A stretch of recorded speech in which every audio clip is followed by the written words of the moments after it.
Hello and welcome back to chapter 6, lecture number 11. So we modeled the leaves, the celandine, and now we need to apply a texture on it. So what we're going to do is we select this object because it's all in one, and we go to new, and we go to image texture, open, and celandine. There you go.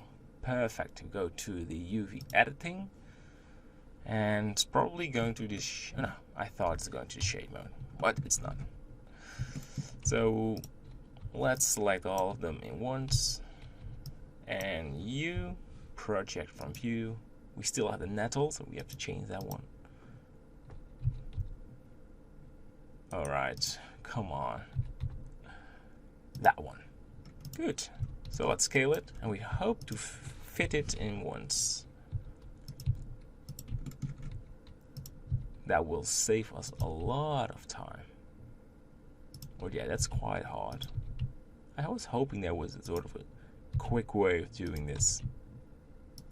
Alright, so now we do it by hand, which is very hard because the stem needs to be in line. That one seems to look fine. And check the next one. Wow, this was a perfect hit. It is possible just doing this. Yes. Well, no more need for changes. Alright, so now we have this. Let's move the background image.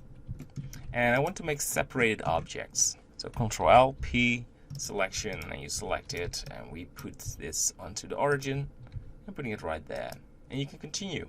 So Ctrl L, P, selection. I mean, you know this workflow, we've done this so many times, but we keep repeating it because we want to get better in it, and each time we learn something new. Because for this celandine we're going to make a flower, so it's an interesting learning point. Alright, I will pause the video and see you in a second. Good luck. And welcome back. So we all have separated celandine leaves, and what I'd like to do right now is focusing on the stem. So we've created this area. I want to put this right there. It's just annoying.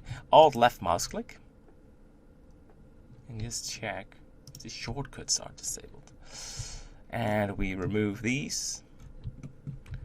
Let's select all of these, so we have the edit mode selected. So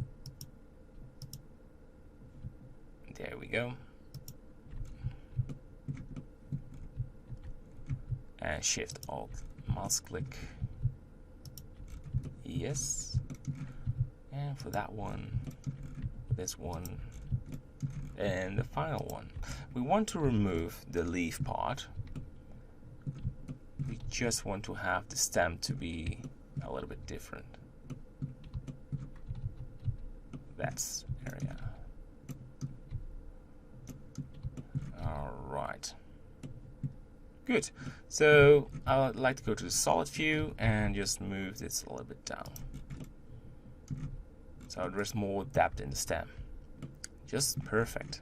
And smooth shading. Object shade smooth. I love it. So the next thing is select the middle part, and for each leaf it should be a little bit different, but that one as well. And we turn on proportional editing by pressing O, and we just move this down, so we have nice depth inside of the flower, and maybe a bit more. Beautiful. And what is left is we select the rear, the end of the celandine, and we make it curvy. And each stem should work a little bit different.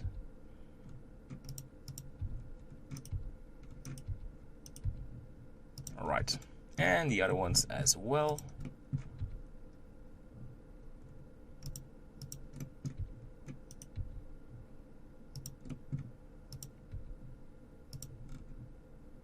They should be curved on the other side. No problem at all if you just did the same as I did. because we're going to change them anyway when we're going to put them together. All right, so we have a texture, we have curviness into the celandine, and what works is when you add even more randomness on some. Don't go too wild on this, but just small additions. I mean, you know what my opinion about this is. The more randomness, the better. But you don't want this, I know. Just smooth changes. That makes the difference. I love it. Great, so I will end this lecture, and in the next one we go putting them all together, and we're using a reference image to make this nice celandine flower. Alright, see you there. Bye bye.